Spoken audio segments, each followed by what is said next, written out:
So let's get started. So I'm Deborah. I'm founder of Solo in Style. Really a huge fan of solo travel. And as I was mentioning, I kind of do that more in what I would call sort of short-term holiday mode. But Heather Markel is an expert on full-time travel. So Heather, would you like to just introduce yourself to the group? Sure. Hi, I'm Heather Markel, and so I am a full-time traveler myself and a full-time travel coach, and I have been doing this since January of 2018. I am right now in South Korea, which is my 35th country since I started, and because I slow travel, and actually during the pandemic, I was marooned in New Zealand for 2 years. Very lucky to be there. I used to work in corporate, and now I'm everywhere. Right. So actually, that is probably the question on everybody's mind, which is why you decided to do this. What prompted you to kind of make that jump from corporate to full-time travel? So at the time, I was in corporate over 25 years. And I began, for about the last 10 years, I thought, oh, there's got to be more meaning to life than like rotting at my desk and like waiting till I retire. And I couldn't figure out what else I would want to do. So there wasn't another job that lit me up. I had a side business, so I'm also a business coach. And I was actually out earning myself on my corporate salary with the business coaching, but to do that, I basically had to burn out, because it was like Right. Day job, night job, Right. weekend, and so I began, I just was like making excuses for about 10 years, like traveling and meeting people is what I love the most. I know that, but who does that for like a living is what I thought. And so, I thought, my heart's calling me to go. My head's like, well, how are you going to pay rent? How are you going to afford your life? What about health benefits? What are you going to do with all your stuff? Like all these anxieties got in the way until eventually in January of 2017, I was at my desk and I noticed my chest started hurting. And a few years before, I had been married and I had a pain in my neck, which was very clearly from the ping pong of emotions between my head and my heart about whether to stay married or not. And that pain in my neck became 2 herniated discs. So when I felt the pain in my chest, I thought, oh, no, I'm not turning this into another health issue. I'm out. And then that was like me committing to quit. Oh, wow. So Penny had the same symptom. That's great. Yeah. So I really do. I know for a fact, like you do then, that physical ailments are absolutely the manifestation of the emotions we're not dealing with. And so I basically spent the year 2017. It was every January before that for 10 years. I said, this is the year I'm going to quit. And I didn't do it. But that January, it was different. It was like, I'm in, I'm definitely going. And so I quit because I just couldn't hurt myself anymore. Right. But when I did it, I will be honest, I thought I was going for 6 months and then going back to real life and finding another job. I did not expect to be traveling full time this long. And I'm doing it solo like you. Yeah, that's a really good point. I mean, we'll go into kind of all the places you've been to, because I know you have been all over, and talk about sort of the long, how long you stay away and some of the mechanics of it. But I'm just wondering, how would how did you get started with all your the things you mentioned already, stuff like, health insurance, travel insurance, where's my mail going to, where do I put my stuff? I mean, these are just like the things that probably go through people's minds, first of all, before they even decide whether or not they want to do it. It's kind of, these are the blockers. So how do you manage, and budget as well? So that's another big one. How do you manage all of that? A big question, sorry. So the first thing that happened for me is I realized when I committed to quit, and it was like, before that moment, my head and my heart had been fighting against each other. And then all of a sudden they were working together. And when that happened, I suddenly realized that every question and anxiety that I had was just an unanswered question. So I started going from how the hell am I going to get like travel, like health insurance, to how would I get health insurance? Right. And then I used, Google, and then I knew what questions to ask, and I started asking them, and I got the answers. So when I started traveling, I was able to get Cobra for a while, and then I met a fellow traveler who put me in touch with, if you Google, it's like insurance agent, I think. But she put me in touch with hers, and then he put me on an expat insurance plan. Right. So that's what I have now. And, the cost of that is completely dependent on your home state, where in the world you're traveling, whether you want to be insured in your home country and your other country as well. So I can't tell you what that would cost for you, but you can do that. There are, I know in the US we have freelance organizations like freelance.org, where you can join as a member and then benefit from their shared insurance policy. Right. So there's a million ways to do that. Mail, I am lucky that my mom maintains a residence in New York, where I'm from. So I just am able to send my mail there. But for others, there are, I think it's like remote mail services. And if you Google that, you can find a plethora of services where you can have your mail sent or even scanned, so that you can see what's coming in your email inbox and be able to deal with it that way. And then, yeah, I mean, budget's a whole, Huge subject. Yeah. Yeah. So, I mean, so I guess for people who are thinking about this, and once they've decided to do this, and they've decided, would you recommend planning it all in advance? Would you recommend sort of setting off and seeing how you get along? Would you just jump in, or would you plan your trip? I guess. I know everyone's different. I'm a planner. I like to plan. Yeah. I do think everyone's different. I know that when I was looking to do this, I was looking for someone that does what I do, like who could help me figure all this out. And so I would say, if you're on the fence, like you're not like 100% dedicated to this, I would suggest before quitting that you take a long vacation. So some of us, planning is a full-time job, but so basically I had, I think, 5 weeks vacation at the time when I quit. So if you have lots of vacation, then I would just take a big chunk of it or all of it at one time and go travel and see if you actually enjoy doing it. Because as was just mentioned, planning is just one of the main, one of the things that, because this lifestyle is awesome, it's also got its things that are a pain in the butt. So planning is one of those things. So you need to know that what the downsides are to the lifestyle and if you can handle them. And then if you are 100% dedicated and you're going to do it, then I definitely recommend the planning, because that's one of the things that I talk about with clients is like, each of us is different. So what style do you want to travel in? We were talking earlier about here in South Korea actually is, I mean, it's not as, I thought it was gonna be really expensive. It is not. It's certainly more expensive than Vietnam and like Malaysia.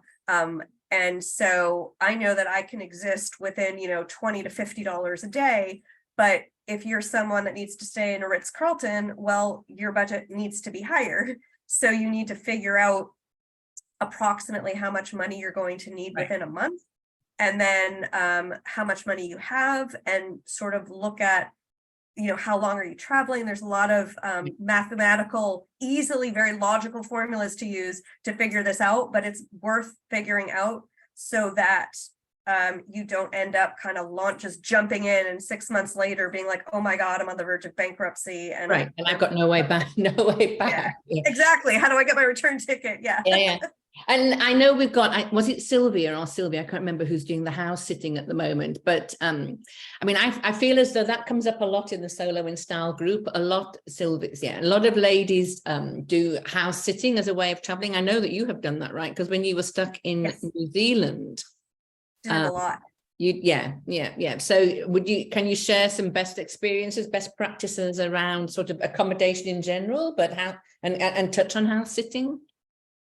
Yeah, so accommodation is definitely, I mean, figuring out where you're going to stay is going to be a repeated thing you need to do when you're living this lifestyle. I mean, my accommodation varies. So I'm lucky that in some places of the world, like Europe, I have a lot of friends. So I'm often able to stay with someone. And then I'm going to Reunion Island which is near Madagascar, end of June. I have a friend there that I met working in Paris years ago. So that's one way. You can do things like woofing. What is it? Workaway. There are programs where you can exchange work for room and board. Now, those kinds of arrangements, typically you're going to be in a shared room, like possibly one room. It's going to be like a hostel kind of situation. Like dormitory thing. And I mean, at my age and my sensibilities, I feel like I could do that for like a little while, but I don't. You can stay in hostels, but I don't sleep well anymore when I've got multiple people with multiple, times they stay up and talking and all that stuff. So yeah, and sometimes when I do stay in a hostel, it's funny, it's a weird experience. I've found a lot of the places in the world, a single room in a hostel is more expensive than a boutique hotel room. I found out the reason why. It's a little naughty, but like I've been misusing the room, but anyway. But yeah, so boutique hotels end up being a great way to travel. Airbnb used to be great, but now with post-pandemic, the prices have gone up, and I find that they have all of these. It's like the cleaning and service fees. Yeah, all the little extras they put on. Yeah, it's like obnoxious. It adds up to oftentimes more than one night's accommodation there. So yeah. And house sitting, like you said, is wonderful. I love it because I love dogs, cats, cows as well, but they're not often part of a house sit. So, house sitting is a lovely way to actually experience a place. Sometimes it comes with a car, and then you get the companionship of a wonderful animal. And so, yeah, I highly recommend it. And there's different services you can use. And when I was in New Zealand, I actually used a platform called Kiwi House Sitters, which was better than Trusted House Sitters. I had Kiwis asking me to sit. It may have been because of the pandemic, there weren't a lot of us, there that were available. But it was a great experience. Yes. So we have Aussie House Sitters platform too. Yep. Yeah. So and you just touched on it there actually, and as you were answering that about age, because I don't know whether some people might think, they're too old to do it, or they've missed the boat. I'm thinking about myself now. But I mean, what would you say about age? Is there a good time to do it? Can you do it anytime? In terms of traveling full time? Yeah. So I was 48 when I quit. And I thought, I'll tell you what, at the time I quit because it was 2017. So pre-pandemic, pre-Great Resignation. People thought I was nuts. I got a lot of really bad criticism when I left, and I think it's really cool that now everybody wants to do this. So but the great thing is, so when I quit, I looked around me on social media, and everyone doing this looked like they were a millennial. So I did think I was too old. Now that I'm out here, the biggest group of people, the growing population doing this, I think is 50 plus. And I believe there are people so you've got different categories, right? Some people have decided to fire and retire early, and they're done. A lot of us though are not. And I don't love the word digital nomad, because I feel like digital nomad means the bias is it's someone who's in their 20s or 30s running around and, doing social media and website design. And yet there's a lot of people, like I do freelance travel writing is one thing. And there's a lot of us that are out there working while we travel. I do not consider myself retired. I think I did a TEDx talk, and I did some research for it that about retirement and how, it's kind of the obsession, at least in the American world, about, you know, having enough money for retirement when you don't even know if you're going to reach retirement age, depending on a whole thing, you know. The people that live the longest, interestingly, are in Okinawa, Japan, and they don't have a word for retirement. They have something called ikigai, which is basically they always do what they love until they die. Right. And that's, I think that's, I love that, right? So just do what you love until you're done. I mean, lots to think about there.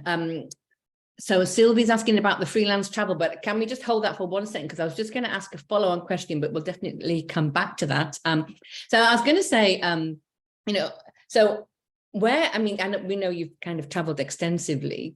I mean, sort of where do you go? How do you choose where you go or where you're wanting to go to? And how do you decide how long to stay in different places?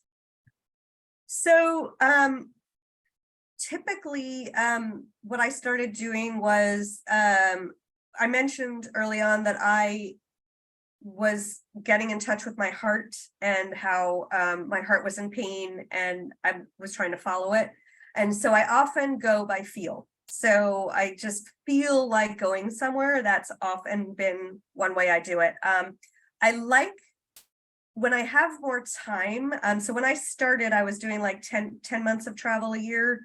Then I got marooned in New Zealand 2 years, and now I have aging parents, so I have to do a little bit more back and forth to America. But in the longer travel periods, I like to pick a continent. And what I love is to be able to travel by like bus, boat, and train and not fly, Right. because it takes longer. I have the time. It allows me to see the countryside. And so how I choose where to go, like last summer, I went to Paris. I usually don't like to be in Europe in the summer, but I had to be for various reasons. But I decided to take a bus from Lyon in France down to Zagreb in Croatia. Yep. And I was trying to get down to Turkey by bus, and how I basically have an idea. Zagreb, I went because I was writing an article about it. And then I was trying to go to Dubrovnik. And it was just a youth hostel, a shared bed, like, one bed in a room of 4 beds. So a shared room was $100 per night. So I was like, I'm not going there. As often happens in full-time travel, when I had been in Paris, I speak fluent French. I met the waitress and I got chatting. I told her I was on my way to Croatia. She said, you need to go talk to my chef because she's from Yugoslavia. Right. So I went and talked to the chef. She turns out to be from like right near Zadar in Croatia, and she invited me to stay with her. So instead of going to like Split and Dubrovnik, I ended up going to this tiny town called Vir in Croatia. So I decided to go there because I met this woman.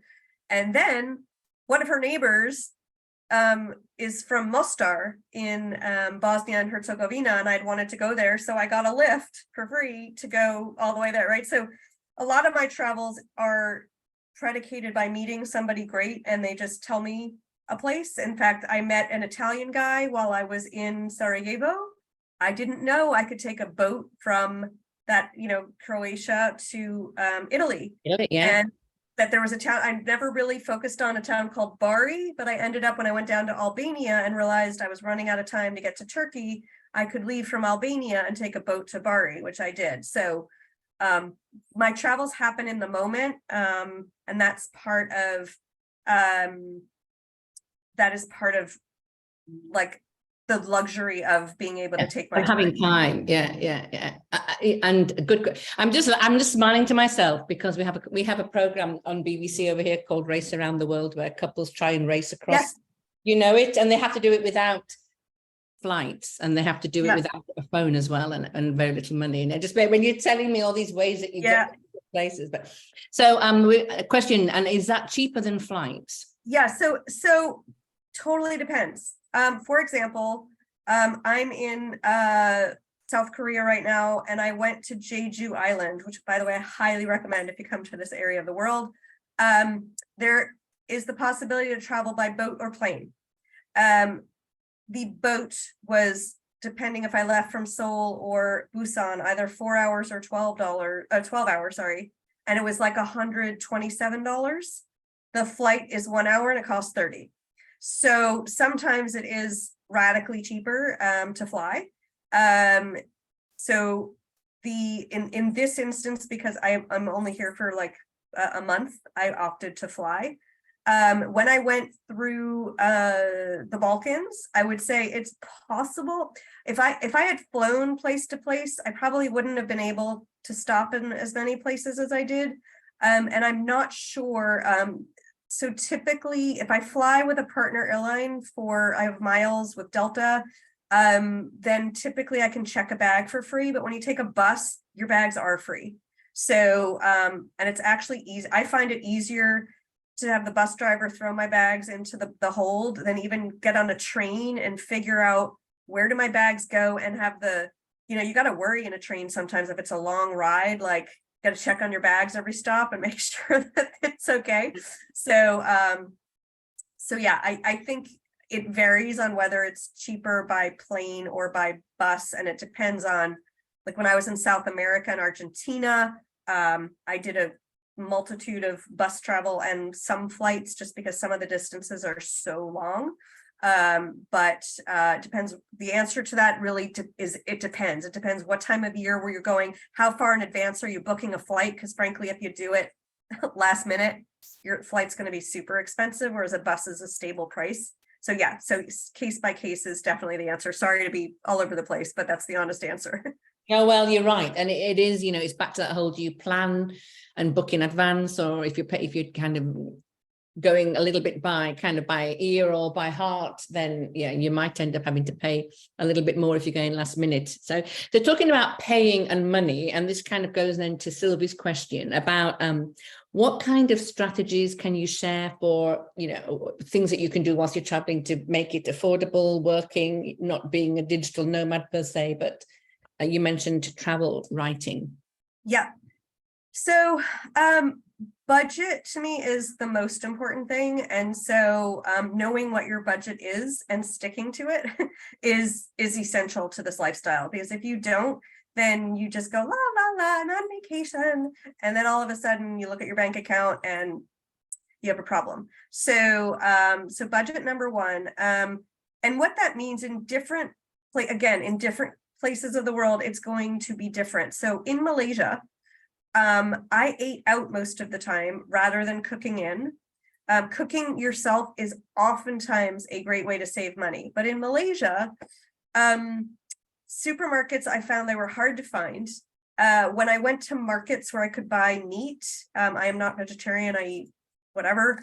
I felt uncomfortable that let's just say the way meat was handled and stored was not what I am used to, with ice and cases. It's just kind of out there. I mean, refrigeration. Yeah. And I will say, you know what? All the places I ate had to probably use the same meat and I was fine, but it just wasn't comfortable for me. And when I knew I could go get a really good filling meal for $2, yeah, why am I? Yeah. So and then if you're in a place longer, so when I started traveling, I used to move like every 3 days, which I find absurd now because it's like the packing and unpacking drives me nuts now. But at the beginning, I needed to move. I was used to corporate vacation and not having enough time, and I wanted to see everything. And but if you're at a place longer, you can typically negotiate better rates. Right. So even with Airbnb, sometimes you can contact the host and negotiate something with them. You could try calling a hotel and seeing if they'll give you a better rate. I use booking.com a lot, and I'm a Genius level 3 or something. And a lot of the time I get a bigger discount through them than I would with the hotel and a room upgrade. So that can help. So I think basically it's budgeting, it's trying to do house sitting and things like that, so you pay less for accommodation. And looking, food is a big expense too, so if you can lower that by either eating, cooking your own meals. Sometimes, yeah, you go to the supermarket or the convenience store, and I'll tell you what, in South Korea, I did some buying ramen, like ramen noodles, like you would in, I mean, in America, we have that too, but you pay $1 maybe for like the can of the thing of ramen, and you pour water in it.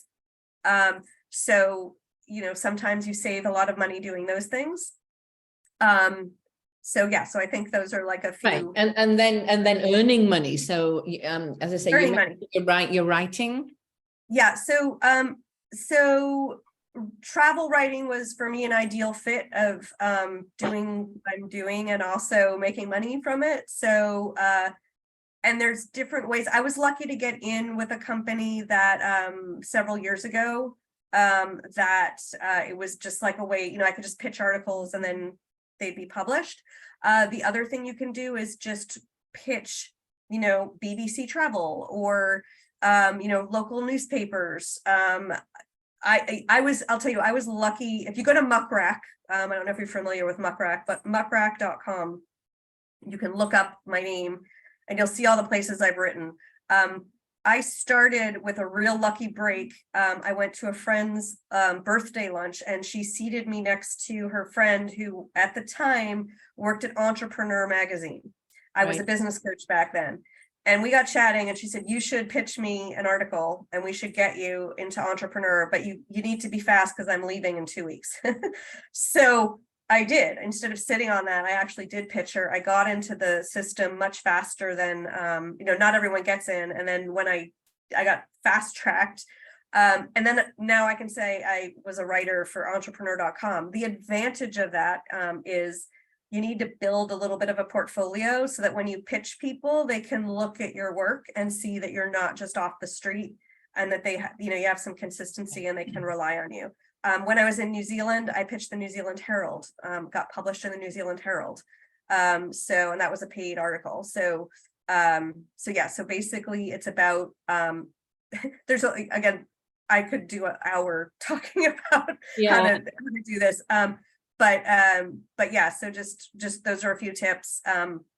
It takes some work to get started, but then once you are started, it gets a little easier. Yeah, and I went down this route a while ago too, and I ended up doing a one-day course in London about how to become a travel writer, and it was in-person course, and it was brilliant, and it was led by a very established travel writer, and she was amazing, and she showed you how to do your pitch letters and how to. But I think it is quite hard, and obviously sounds like you had a lucky break. I didn't really pursue it an awful lot afterwards. But I think it's, you know, quite a hard thing to certainly to get paid for. Lots of people will take 3 articles for their magazines and their platforms, but to get paid for it, something different. So good luck, Sylvie, if that's something that you're thinking of doing. And I would say it's worth getting, even if you have to do it for free, if you can get a free article in a major publication, it'll help you get a paid article later. Yeah, no, that's a good point. Yeah, it's really, yeah. So any more questions, by the way, just keep them coming. It's, you know, oh, okay, there you go. We are a small group, so if there's something on your mind, just please fire away. So here's something that I think probably crosses people's minds. I mean, it comes up even when people are just like traveling on their own for a week or 2 weeks. It's like, what do you do if you're feeling a bit lonely? Do you get lonely? What about sort of eating out on your own? Is that a problem? Do you ever kind of just, you know, really feel this yearning to go home, or do you have that as you're traveling full time? Great question. Yeah, so the only time I wanted to go home was 2 weeks into my journey. When I first quit, I landed in Costa Rica. I was like euphoric that I finally had followed my heart. I was going to do this thing, and then 2 weeks in, I hit that wall where I realized I wasn't on vacation, and the universe conspired perfectly to. I was like trying to meet these 2 new friends I had made. I was staying in Corcovado National Park, which is basically the middle of nowhere. Had horrible Wi-Fi, an awful manager. I couldn't figure out how to meet my friends. And I just had a huge pity party and started crying and thinking I don't know what I've done with my life. Because if I can't figure out how to meet two friends, I clearly can't do this. So once I came out of that, I've never wanted to go home. I've actually met a ton of people. Now I'm very outgoing. Yeah. So I will talk to anyone, anywhere. So for me, that makes me feel better. South Korea was an interesting example of somewhere that the culture is radically different than I'm used to. Now I flew in from Malaysia, everyone is like delighted.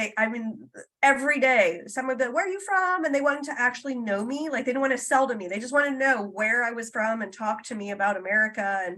And so then I come to South Korea and there's no eye contact. And there's like, I feel like there are these rules and I'm aware there are rules and I don't know what they are. So I know I'm not following them. And I'm just being pushed, or like I'm on the outside. Everyone is wearing somber colors. I'm very bright, like the whole thing blew me away. And I got not kicked out, but I got refused from a restaurant because I was alone. Yeah, that so yeah, so here, because a lot of the places have like barbecue or sukiyaki, they're big meals and they want 2 or more people. So here is a place I did notice that I'm alone. And at first it really threw me. And then I was like, all right, well, this is South Korea and this is how they are. So I'm just going to have to find somewhere where it's okay to be alone, you know? And I love eating out. I don't care particularly. I kind of like anywhere in the world, everywhere I've been. There are nice people, there are not nice people. Right. I try to gravitate to the nice people. So if someone's nice to me, I'll go eat there. Yeah. No, I hear you. And I love that whole meeting people along the way. I think that happens for most solo travelers, no matter how long you're away for. It's you can generally meet people to kind of socialize with if you want to, or if you don't want to, then you can just kind of be, alone if that's what you want to be. But so we've talking about all these wonderful positives. Are there any downsides to traveling? Yes. Oh my God, there's a great question coming too. Yes, about packing and we must definitely cover that. But any downsides that you would care to share with us? Because I'm sure it's I love the packing question. So downsides, I mentioned planning. Planning is the bane of my existence. If it's not, by staying in a place longer, I learned that I can now enjoy, because I like to be able to travel by the seat of my pants, literally. I like to be able to get somewhere and not have to leave in 10 days to go here, because I might meet that traveler that's like, oh, don't go there, you should go here. By giving myself somewhere between a week and 2 minimum in each place, it allows me to just be able to relax and not travel or not plan it. But when the days that I do have to plan drive me crazy. So that is one downside. I never sleep in my own bed. So mattresses are all different, like soft, hard.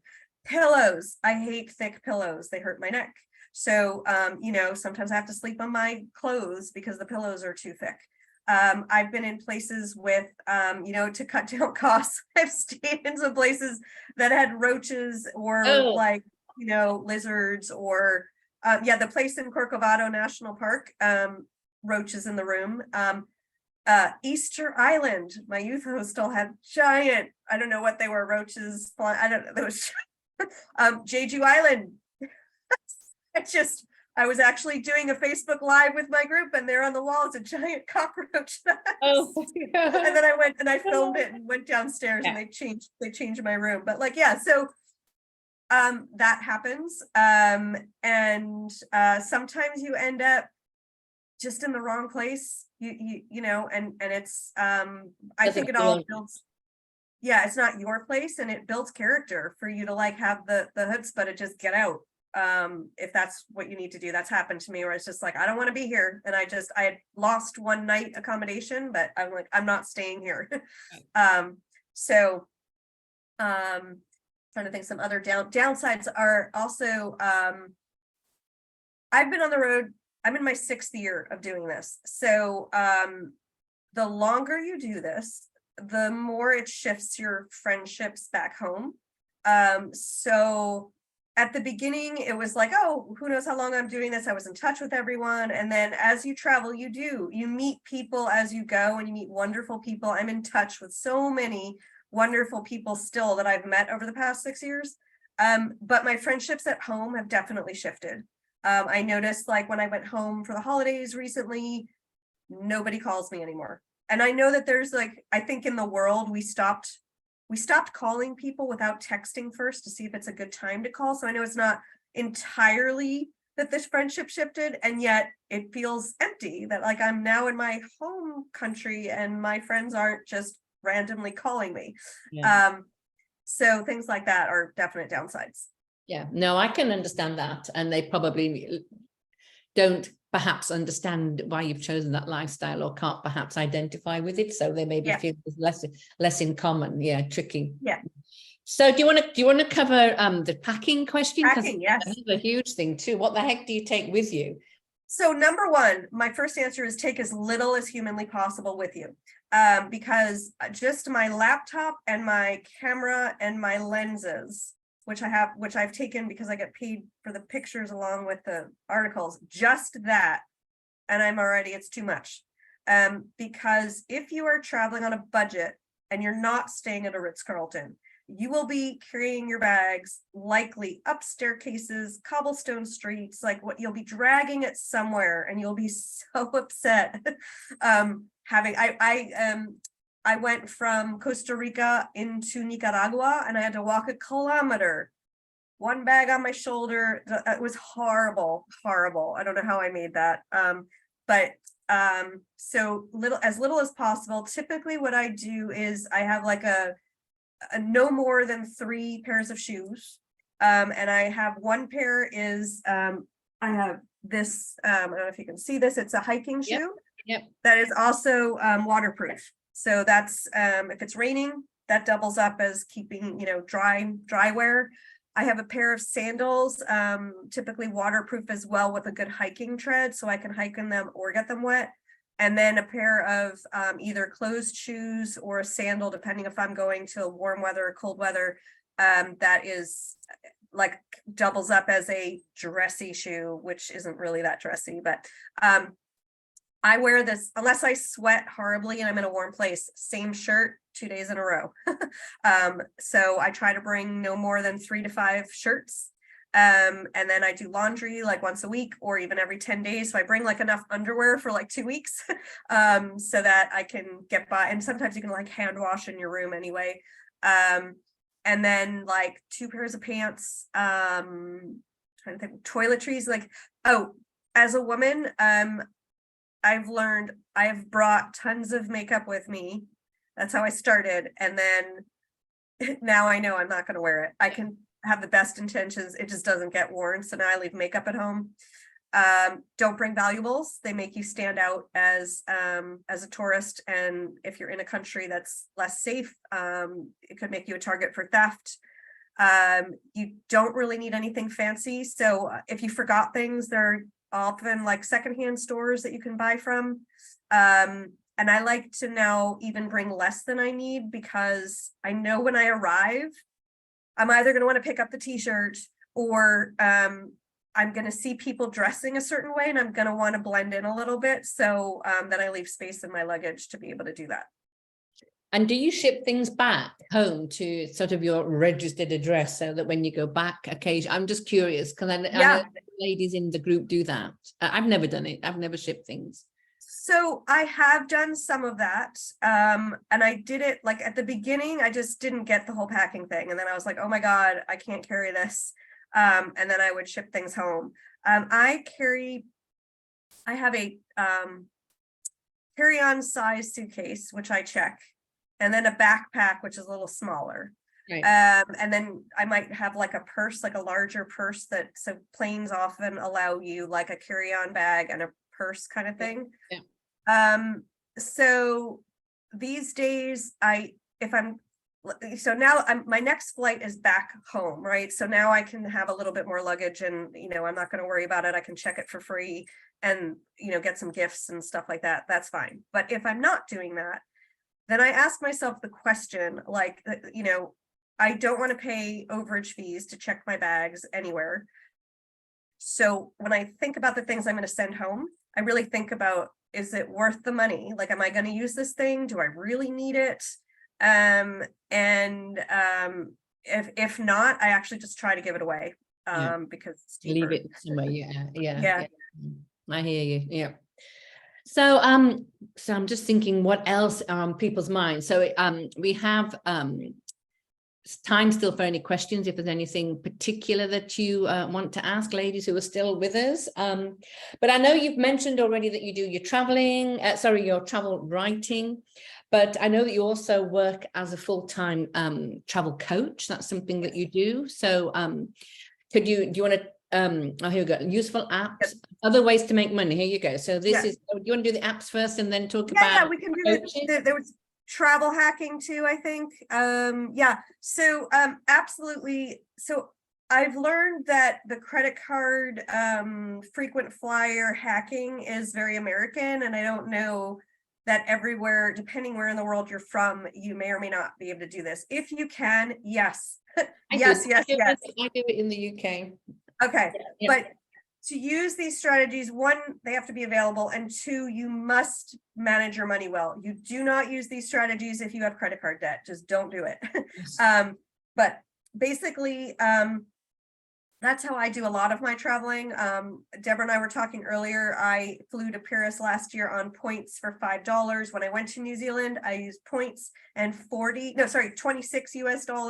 I just booked a trip to Reunion Island on points and like $20 or something. So frequent flyer miles, very important. And what you want to do, I actually wrote an article on it. What you want to do is really think about where in the world you want to go, and which local airline where you live has partner airlines in those countries. And you want to sign up for their frequent flyer program and use that credit card a lot. And then the other one is the hotel stay. So I have a Marriott account, and I charge, and I have a Marriott credit card. So I frequently cash in my Marriott points to stay wherever I am for free. So that's another great thing to do. Useful apps varies by country, right? There's going to be the taxi apps here in South Korea. My God, Google Maps does not work well. So it's been really challenging to use all of the apps that are really useful here are not going to be useful anywhere else. But you need them here. And I'm always staggering which app lets me enter the place in English, not in Korean, and like on that note, Google Translator or Papago, if you're going places where you don't speak the language, very useful to have. There's an app called iOverlander. So depending on if you're traveling with like you're doing an RV or even hostels or sleeping outside, like that can give you some great information. Booking.com. I use Rome to Rio, I think is good. And yeah, I don't know sorry, Heather. No, go ahead. I was going to say, I was in Spain last weekend and Google Maps was not good there either. So I used City Mapper, which was much better. And I don't know if City Mapper is global. I mean, I use it in London. And it's available in Spain. I didn't know, but it might be worldwide. Yeah. But yeah, so agree with Sylvie. Maps.me is great, but I always forget to download the map then I'm outside and I don't have the map and it drives me crazy. Yeah. Move It. I really like. I have found that really useful for public transportation in most countries of the world. So what metro do I need? What bus do I need? It's a really helpful app for global use. And then, like I said, also Uber, where Uber is not everywhere in the world, but it is many places in the world. And it has a safety feature where you can tell up to 5 people about your ride. So I really do like using Uber when I can. Yeah. Other ways to make money. I mean, some of this is really about being open to opportunities. When I arrived in New Zealand, I could only found one place I could afford for the first 2 nights I was there. And then I had no idea what I was going to do. And I kind of decided I'd stay 3 weeks and get out because it was just so expensive. First night I was there, I went out to dinner, overheard the woman at the next table talking to her male friends, and I was so amused by their conversation. Good old me, I just butted in and started talking to them. Well, she took me in for a week, and she ended up being a really successful business owner and needed some marketing help. So boom. I can't even tell you like all of the random ways you will make money when you travel. But that being said, the easiest ways are that travel writing, having your own business. You have to check with immigration if you're staying somewhere for a while, whether what you're doing is legal. Typically, if you're being paid into a US bank account, or sorry, your home bank account, and not soliciting people locally, it should be okay, but I'm not the law, so you do what you want. Yeah, if you do like things like doing people's social media, if you're skilled in any kind of like editing, copy editing, things like that, there are sort of like the layman's things you can do on like Freelancer or Upwork, Fiverr.com, all of those things where you can offer your services. Those are some other ways to make money. So, and remote work. I mean, remote work is a thing now. So, yeah. So which maybe leads us on, because we're just about coming up to the top of the hour for you to talk a little bit then about what you do with your coaching. Yeah. So, I really started doing the coaching because, like I said, I was the one that wanted very much to leave my job and travel full time, but I thought it was crazy. And I wanted someone to hold my hand through both the emotional component and then the logistical component of like, how do I do this? So I work with my clients on, I call it mindset, money, and mastery. So the mindset piece is that emotional, like, oh my God, what am I going to do? Or, and you might not be quitting, you might be keeping a job to travel, but there's still a whole bunch of emotional distinguishing factors between one life and the other.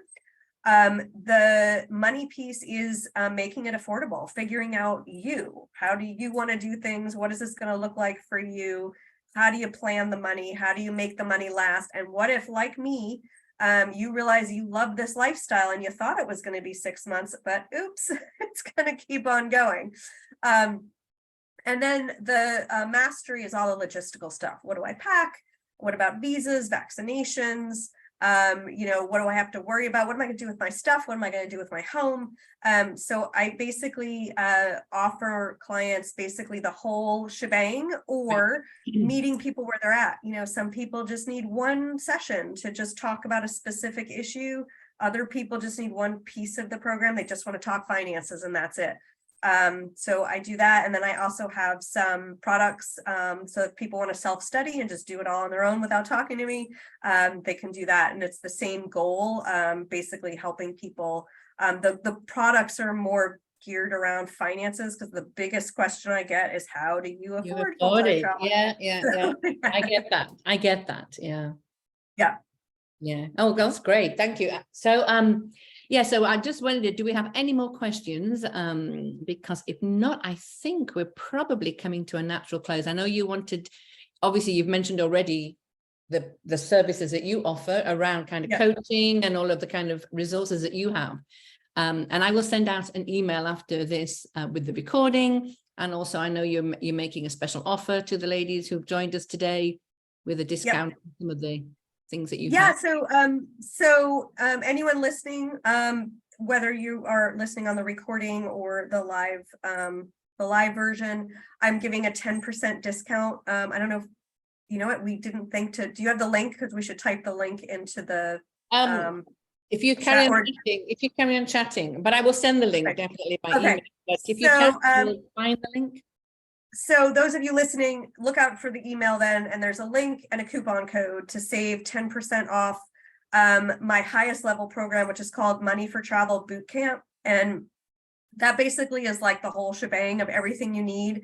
It takes all of the things that I've done and that I know other full-time travelers do, and it's around both, it's around saving money before you go, saving money while you're traveling, making money, making the money last. So it's got all the elements in there, and then the thing is that it includes a whole bunch of other stuff, which is crazy. So I did a build your travel budget masterclass, and it's got all of that in there. So it helps you even further with money. And then the bonuses also are hugely valuable. I did a money mindset training talking about kind of how we're stuck in sort of a certain mindset around money and how to get out of that. And then it also includes, I have an ebook that's called How to Afford Full-Time Travel. It includes, that ebook is included as a bonus, as well as its companion guide, which is what it's really like to travel full-time, which talks a lot about each of the travel styles. That's how I look at doing this lifestyle, is what style do you want to travel in? What does that mean exactly when you equate it to like, where are you staying? How are you eating? All of those kinds of things. And it includes a 20% off coupon towards a single session with me. So all of that is included in the program, and you're getting 10% off of it. And I also thought I'd throw in, so we'll include, since there's only a couple people here, this will include those of you watching. Let's say the first 7 of you that purchase it, I will do 2 things. One is, I mentioned that the program includes a 20% coupon off a single session with me. For the first 7 of you that buy it, instead of a 20% off coupon, I will allow you to take the entire cost of the program and put that entire cost towards a single session with me. So it's a huge discount. And then the other thing I'll do is I am in the process of building a resource library. So this is like the questions people are always asking me. I have an ebook in there about like how to figure out where to go when you could go anywhere. There's a checklist of things to prepare when you travel internationally. There's going to be travel hacking. There's the guide that's almost done is the one on avoiding loneliness. So all of that's going to be in there. It will launch at $50 and then go, and each ebook probably you can purchase for like $15. But for the first 7 of you, I'm just going to throw in that resource library. There's only a couple of ebooks there right now, but it will grow. And you will just get, if that library one day is huge, you get all of that included. You don't pay any extra for the extra ebooks. Oh, that's great, because like any kind of travel, and I think even with just a small group today, we've seen how many questions there are that come up. Yes. And of course, they tend to be around certain subjects, but of course, if people may have very individual questions, which would then obviously be great for them to have a one-on-one session with you to kind of really help and personalize that. So thank you very much, Heather, for all of that. Sure, thank you. It was really, really interesting. Ladies, do you have any more questions? I know we've had some great ones come in, and I think we've kind of covered them all. It feels like we're, if you want to put your mics back on, it's entirely up to you, but thank you so much for joining us. And I hope you Do you want me to drop my email in? So if you guys have follow-up questions. Go for it. Yeah. Do you want to do that? Sure. Yeah. So, feel free. Perfect. Have something later that comes up, just drop me an email. That's great. And thank you for joining us. And I will send out an email, possibly this afternoon, latest first thing tomorrow morning, with all the recording and then all of the links to all of the offers that you have, Heather. And thanks again to you, Heather. Enjoy your dinner now. I think you're going off to Thank you. Yes, 7 o'clock at night. Yep. Yeah. And thanks to everyone who joined us, and Thank you for happy travels. Thanks a lot. Bye then. Bye-bye. Bye.